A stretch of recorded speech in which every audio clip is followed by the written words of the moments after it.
Yeah, and hanging her pictures. I mean, just so she worked at being the most excellent person that she could be.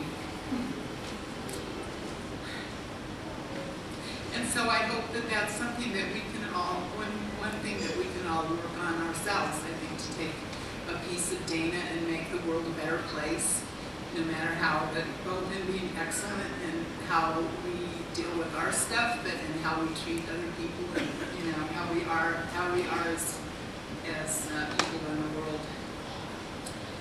So with that, I think I'll just leave the rest of this to her best friends, and I love you, Dana, my friend. I miss you so much, and you're always going to be a part of me, and I'll always celebrate you, and especially today. You gave us your best, and now it's our turn to carry on for you. Thanks.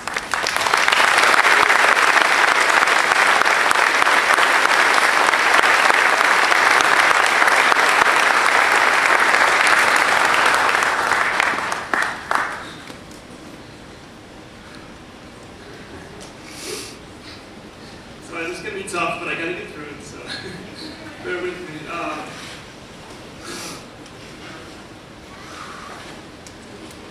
First of all, I'd like to thank Scott and everyone at the Open School for hosting this celebration. This is the only place that made sense.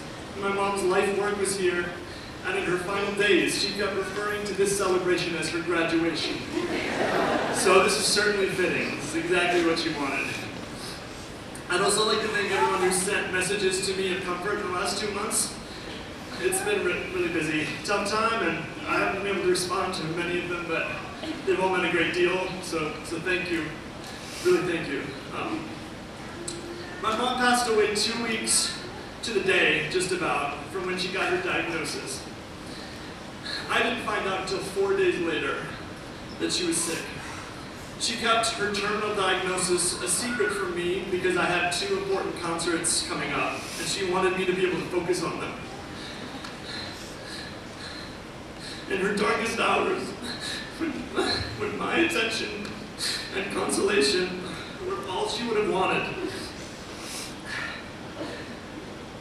she held off, and she did it with a smile on her face. I would have never wanted this. I would have wanted to know right away so I could be there for her. But I see all the beauty in her choice to wait a few days and spare me the sadness until my work was done. Isn't that just like her? To think of others before herself, right to the end.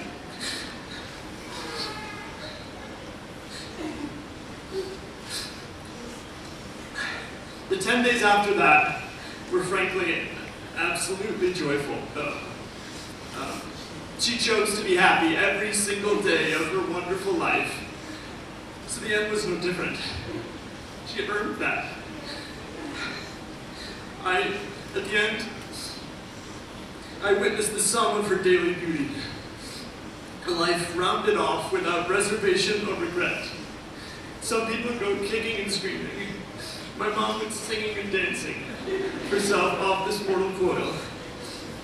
In the words of her favorite author, nothing in life became her like the leaving of it.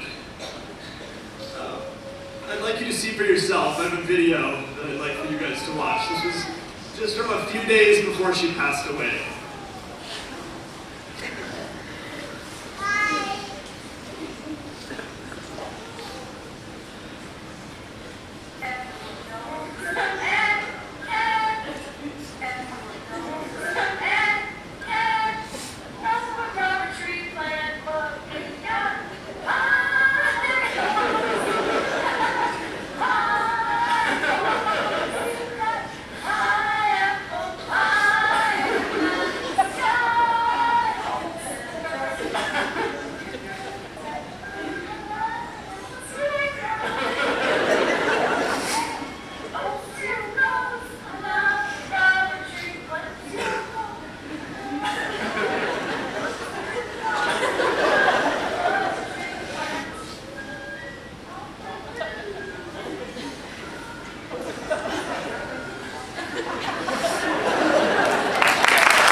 that's how she went out.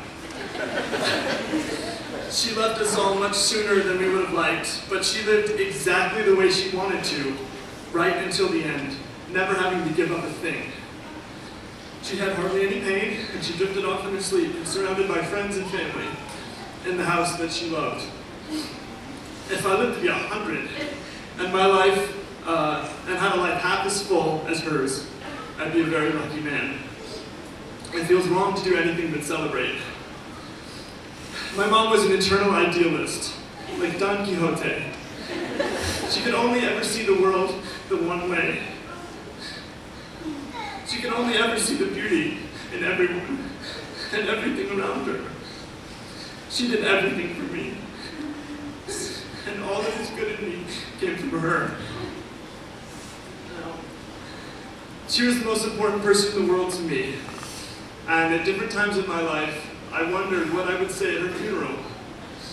Because how could I ever sum up how much I admired her, how much I loved her, or how much she meant to the world? I would pore over these things and think on her wonders often. As her retirement from JCOS came closer, I decided that it wasn't right to have all these wonderful things in your head about someone and never tell them. So I wrote her a letter. I spent the night at her house, the night before she retired, the very last day of school, and I left the letter out for her to find in the morning. She asked me to read it to her a few days before she passed away, and she asked me to read it here today at her graduation. So I will, and the letter was called "For My Mom on Her Last Day of School." I could not be prouder of you and your life's work. You've used every moment of the last 38 years to make other people's lives better. Every moment. To think of every heart touched, spirit lifted, and young mind nurtured is to count the stars on a clear night, just as beautiful and just as endless. You taught me what it means to dedicate oneself fully to their vocation. I say thank you on behalf of every student, and on behalf of myself. Fortunately for me, your example is mine forever. I'll never live up to it, but I'll spend my life trying. I can feel your spirit in me. It's the source of all my strength, and it's my overwhelming desire to pass it on through all channels at my disposal. Iago was jealous of Michael Cassio's daily beauty because it made him feel ugly. Your daily beauty spreads like a wildfire. You are a daily Roman candle of care and of energy and of life. Through Shakespeare, you give your students courage and you spark their curiosity. They come away with a lesson that school can rarely give, that they are smart enough, and that beautiful things lie just beyond the horizons of our most immediate understanding. You guide them through this florid language like a ballerina, and with a rich, worldly wisdom, take their hand through moral inquiries that will help to shape their budding sense of self. Be proud, Mom. I've never met, and I'll never meet, one person in my life that does more good than you. To watch you devote every waking moment to others, and to do it genuinely with no reservation. Each of these moments is a universe of meaning all its own, a regenerating realm that sways with the wind of life, a miniature stand against indifference, guiding us all to the best of who we are. The pianist Glenn Gould once said, "In the best of all possible worlds, art would be unnecessary. Its offer of restorative, placative therapy would go begging a patient. The audience would be the artist, and their life would be art." You make the world a better place for everyone who is lucky enough to know you. You are an artist, Mom, and your life is a masterpiece that's still in the making. That was the letter.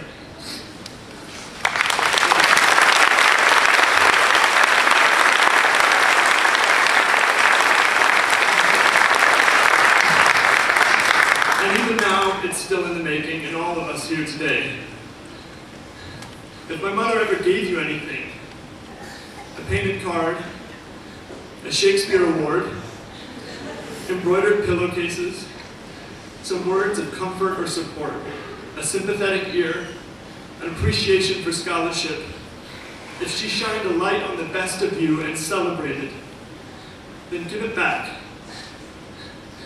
These are the moments that my mother lived for, and since we are robbed of her, you owe it to the world to show the same generosity of spirit that she no doubt showed you time and time again. Especially when it's hard. Especially when you're tired or frustrated or feeling impatient. That's when you give it back. My mom always used to say that love is effort. That's how we honor and remember her. Not with tears and sadness, but with love and with effort. I hope we can all have a really joyful day of telling stories and celebrating the beautiful life that we shared with her. I'll leave you with a few words from Another Son at the end of Shakespeare's King Lear. The weight of this sad time we must obey. Speak what we feel and not what we ought to say. We that are young shall never see so much, nor live so long. Thank you for being here and for listening.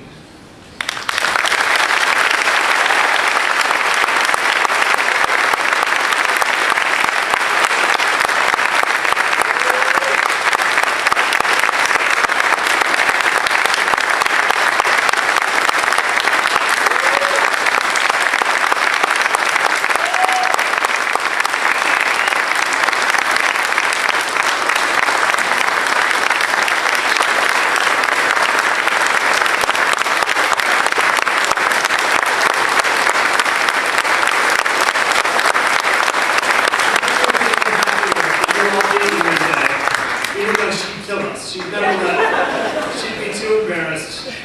She'd leave, but she's not here. So thank you so much.